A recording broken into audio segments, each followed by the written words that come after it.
사무엘상서 17장 50절에서 58절. 엘라 골짜기를 사이에다 두고 블레셋 진영과 이스라엘 진영이 대치를 하고 있습니다. 블레셋 진영의 이 골리앗은 아주 오만한 사람이에요. 자기가 믿는 신의 이름으로 하나님의 이름을 모독하고 이스라엘 군대를 모욕을 주는 그런 일을 무려 40일 동안을 하고 있었지만은 누구도 이스라엘 진영에서 나와서 그를 대적할 자가 없었습니다.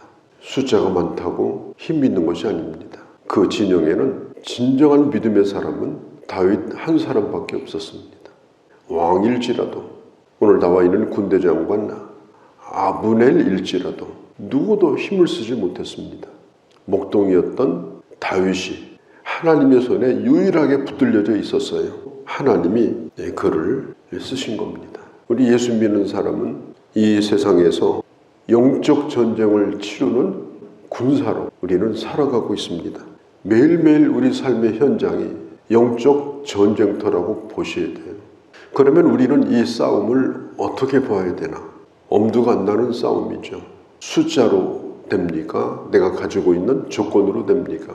중요한 것은 예수 그리스도께서 이미 이 전쟁을 다 이겨놓고 이겨놓은 싸움에 주님은 우리를 부르셨다.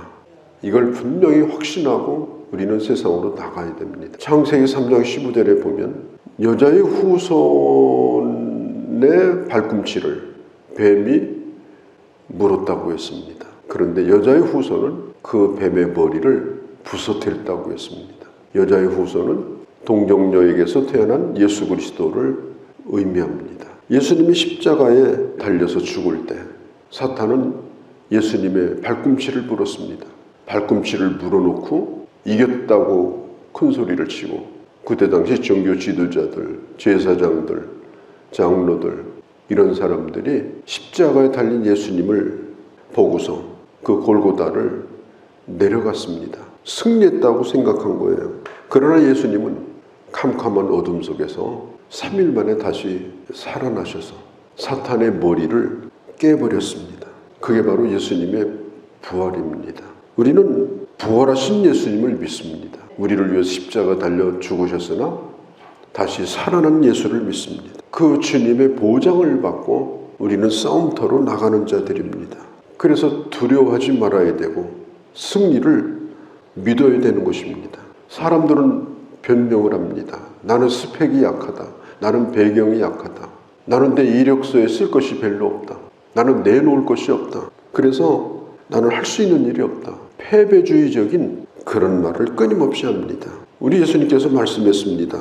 마태복음 11장 12절에 보면 천국은 침노하는 자의 것이라고 했습니다. 천국은 하나님이 나와 함께 하심을 믿고 믿음으로 나가는 자에게 주어지는 거예요. 하나님이 허락하시는 지배권입니다. 누구에게 주어지느냐? 승리를 믿고 앞으로 나가는 자입니다. 세상의 무기를 가지고 그걸 동원해서 나의 탁월함을 보여줘가지고 승리하는 싸움이 결코 아닌 것입니다. 예수를 믿는 믿음. 지금도 부활하신 주님은 우리와 함께할 뿐 아니라 반드시 내게 승리를 주신다. 그리고 세상을 향해 나가는 자에게 이 은혜를 주시는 거예요. 50절에 보면은 강조되는 단어가 있어요. 골리앗을 향해서 달려가고 있는 다윗의 손에는 창도가 지지 아니하고 그는 갑옷도 입지 아니했다. 손에 칼이 없었다. 그는 오직 목동이 가지고 있는 막대기 하나와 물맷돌 5개만 가지고 골리앗에게로 갔습니다. 그 다윗과 함께한 하나님의 도우심으로 이 골리앗을 쓰러뜨릴 수가 있었던 것입니다. 돌멩이에 맞고 기절한 것이 아니고 사망을 한 겁니다. 세속적인 무기가 없는 거. 우리는 정말 탓을 많이 해요. 나는 정말 가진 게 없다. 나는 어떻다. 자기에게 없는 것을 끊임없이 찾아요. 없는 걸로 치면 얼마나 많습니까? 그걸 찾으면 우리는 한 발자국도 움직이지 못합니다. 세속적인 무기가 없는 것으로 섰다면 다윗 같은 사람 아무것도 할 수가 없는 사람이에요. 손에 칼이 없었으나 분명히 골리앗을 쓰러뜨렸고 쓰러진 골리앗을 밟고 서서 골리앗의 옆구리에 있던 칼을 뽑아가지고 이 적장의 목을 베게 됩니다. 그렇게 하자 이스라엘이 이제 승리를 하기 시작을 하는 거예요. 그래서 이 한 사람이 참 중요한 것 같습니다. 어디든지 한 사람이 중요한 것 같아요. 그것도 믿음의 사람. 교회에도 믿음의 사람이 중요해요. 잘나고 똑똑한 사람이 아니라 믿음의 사람. 이 다윗 같은 사람. 그런 사람이 구역에도 있어야 되고 소그룹에도 있어야 되고 부서에도 그런 사람이 있어요. 믿음의 사람이. 전부 세속적인 머리로 가득 찬 사람만 앉아 있으면 모여 앉아서 뭐 하겠어요. 세속적인 일들만 만들어내고 세속적인 결과만 가져오는 거예요. 하나님을 바라보고 하나님을 의지하는 믿음의 고백에 분명한 사람들이 모여서 하나님을 바라보고 일을 하는 그 믿음을 써야 이 다윗 같은 역사가 나타나는 겁니다. 물맷돌 5개일지라도 괜찮아요. 저기는 폭탄을 가지고 있는데 우리는 무슨 물맷돌이냐. 다른 사람이 가진 걸 부러워하지 말고 하나님이 내게 주신 믿음을 가지고 또 내게 주신 오늘 그것이 무엇인가. 그것을 찾아서 하나님의 영광을 위해서 사용을 하면 반드시 물맷돌 같은 나일지라도 하나님은 사용하신다. 그런 사람이 다윗이 될 수가 있고 그런 사람이 하나님의 나라의 귀한 일꾼이 되는 겁니다. 예수 그리스도 한 분, 그 한 분의 승리가 우리의 구원을 보장하지 않았습니까? 난 우리가 이런 한 사람이 되기를 바랍니다. 그냥 그룹지어서 뒷공론이나 하고 아무 소용없어요. 믿음으로 행동하는 다윗 같은 사람이 필요한 거예요. 그런 사람의 교회도 필요하고 가정에도 필요하고 나라에도 필요한 것입니다. 54절에 보면 다윗이 블레셋 사람의 머리를 예루살렘으로 가져가고 갑주는 자기 장막에 두니라. 여기서 우리가 생각할 것은 이때 당시 예루살렘은 여부수 족속이 살고 있었어요. 그러니까 곧바로 가져갔다는 뜻이 아니고 후에 다윗이 여부수 족속을 물리치고 예루살렘을 정복하고 그리고 그곳을 수도로 삼고 그렇게 했을 때에 그 전리품을 거기에 두었다. 이렇게 보셔야 됩니다. 자, 56절에 다윗이 골리앗을 향해서 용맹스럽게 싸우는 걸 보면서 사울이 물어요. 아브넬 군대 장관에게 저 소년이 누구냐. 그때 아브넬이 말하기를 저는 아는 바가 없습니다.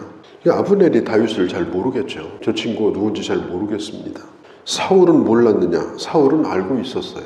사울이 정신이 맑지 않을 때 악기를 가지고 와서 연주를 해주던 다윗이고 그리고 다윗이 너무나 믿음직스러워서 그에게 무기를 맡길 정도로 신실했던 그 다윗을 사울은 기억을 하고 있었을 겁니다. 그런데 여기에 보면 누구의 아들인가 56절에 물어보는 거예요. 이 말은 뭐냐면 사울이 다윗을 모른 척했나 이런 뜻이 아니고요. 내가 옛날에 그 악기를 켜던 그 친구 진짜 맞냐? 내가 알고 있는 저 베들레헴에 있는 이새의 아들 그 친구 맞냐?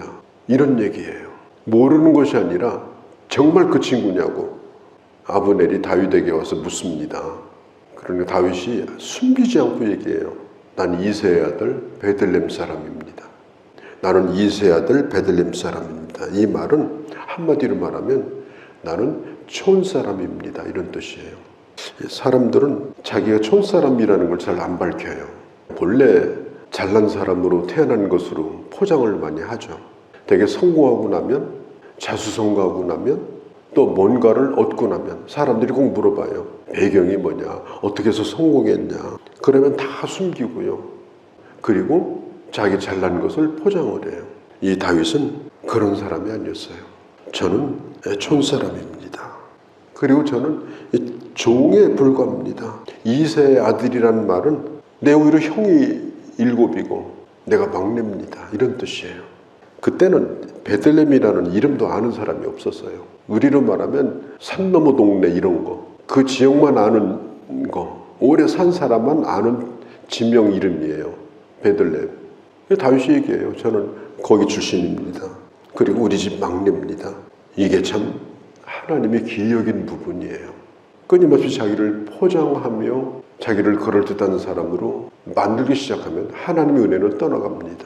내가 누구이며 어떤 사람이었는가. 다윗은 이때뿐 아니었어요. 그가 왕이 되고 나서 더 훌륭해졌을 때도 그는 언제나 이걸 일관되게 고백했습니다.